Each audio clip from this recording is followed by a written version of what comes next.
Welcome to Employing Differences, a conversation about exploring the collaborative space between individuals. I'm Paul Tevis. And I'm Karen Gibnig.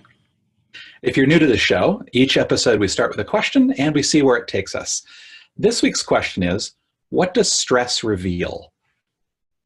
We're at the moment of recording this, we're right in the midst of the COVID-19 crisis and the stresses of all sorts that come with that. And so in our conversations about that, Paul and I are finding a lot of people talking about what stress does and what shows up and how it comes up for us. So we thought it'd be an interesting conversation to have today.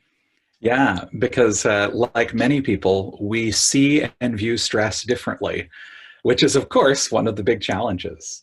So one of the things that I've been observing and the theory I'm trying on is that when we're under stress, that stress can bring out the most in us, right? It's not necessarily the best or the worst. It's just kind of what there is the most present of, and that's showing up.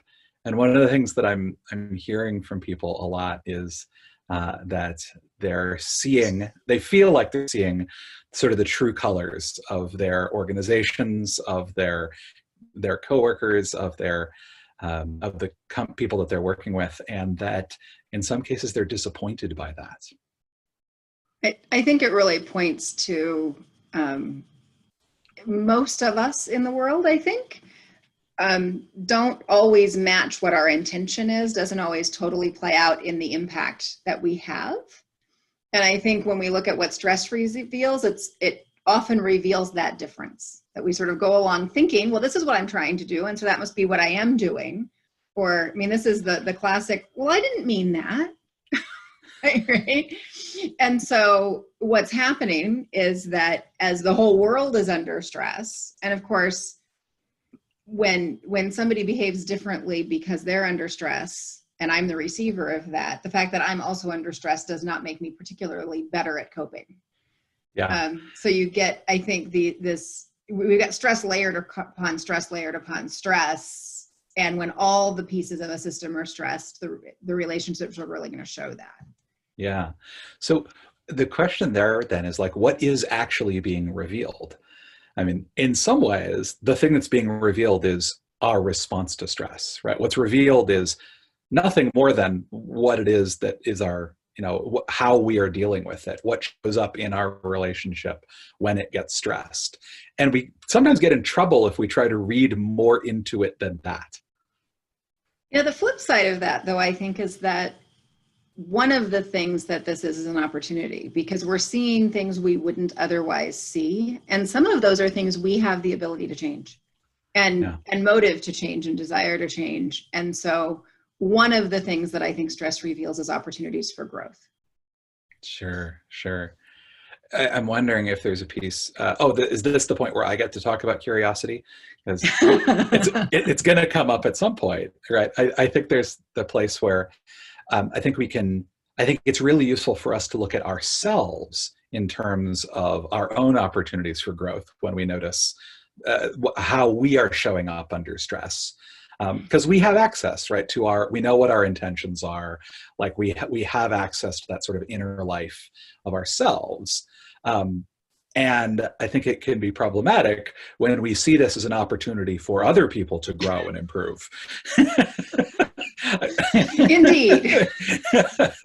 Oh, look, my spouse is now going to know that he should never again do. Yeah, I know. Yes. That's probably not a good plan. Yeah. And so I do think, absolutely, I think that, I know that's certainly one of the things that I'm working with as I, sort of work through the situation is coming to understand more about myself and how I respond to certain types of stresses and how those responses are sometimes very different from other people's responses to the exact same stress. Mm-hmm. And I think that translates into, absolutely, I'm in agreement. We want to be looking at what do we want to change about ourselves, and noticing what's in relationships under stress. And so this may be the moment that you're like, oh, wow, we don't hear each other well at all. Maybe we want to work on some communication skills. Or, one model that I work with a lot is this idea that some of us, when we get stressed, tend to get bigger, louder, more active. We're going to do it. We're going to work through it. We're going to push through it. Me too. But roughly half of the world, we think, is the opposite, that when they get stressed, they get smaller, they condense, they gather up, they go into themselves, they turtle.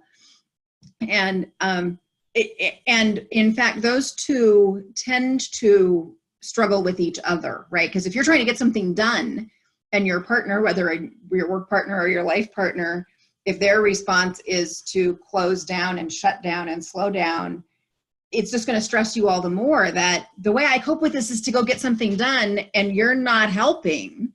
Whereas the person who's trying to turtle up is like, all I need to do is just get quiet and hold on. And you're dragging me into your new thing that's not helping.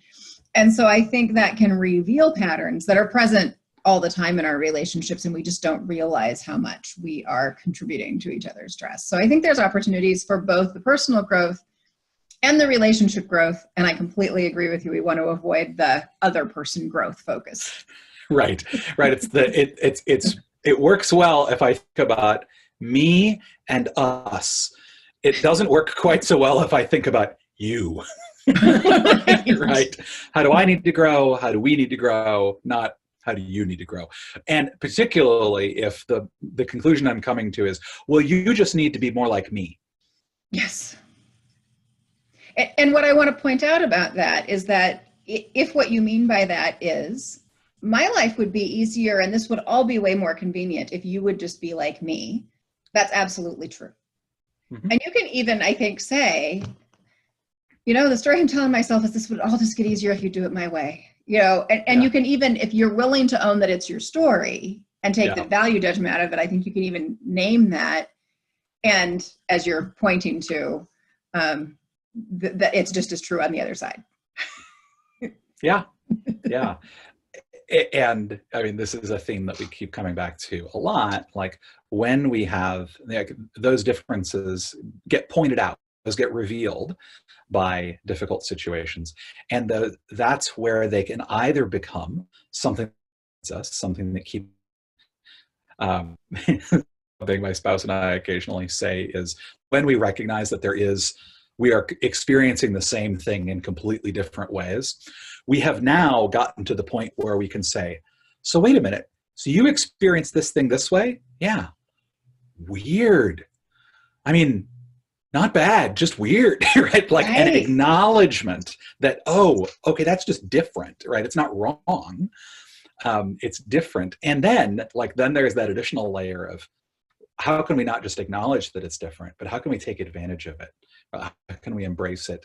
How can we really see it not as an obstacle or a thing that keeps us apart, but see it as something that it is an asset that the relationship can use? Mm-hmm. So I feel like what we're saying is that stress reveals both by amplifying what's already biggest in us, what's already most, and by pointing out growth opportunities, by pointing out the things that aren't going well, either for us as individuals or for us in relationship with one another. And it seems like what we're suggesting is that a great deal of sort of curiosity, of ownership of my own piece of this, and we didn't say it, but I just think taking time to just sort of breathe and slow down and get clear about who do I want to be in this stressful space turns out to be really important. There is a degree to which at the very moment when we feel like we can't slow down is the moment when we most need to. And that's something as I'm working with a lot of groups right now, they're really appreciating so let's take a minute and clarify our intent here. Why are we doing this? What is it we're hoping to get out of this? Let's not assume that we're all on the same page about this or that we all remember what this was, and create more spaciousness for that. And even those of us who want to get things done, I think are really appreciating that in the particularly stressful time, creating, I think the other thing that stress, we didn't talk about this either, but this thing that stress really reveals is the degree to which we actually need and appreciate human connection, and that when we lack it, how much harder that makes stressful situations for us. So I think that's the other thing that I'm seeing revealed in a lot of the interactions that I'm having right now.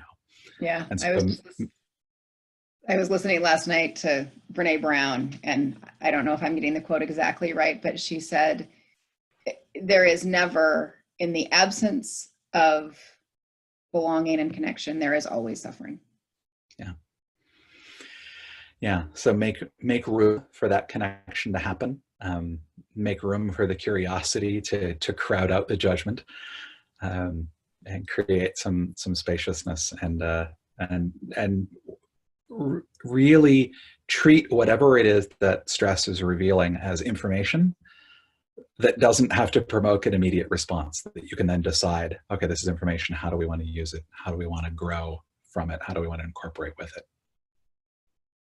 I think that wraps us up for today. Until next time, I'm Karen Gimnig.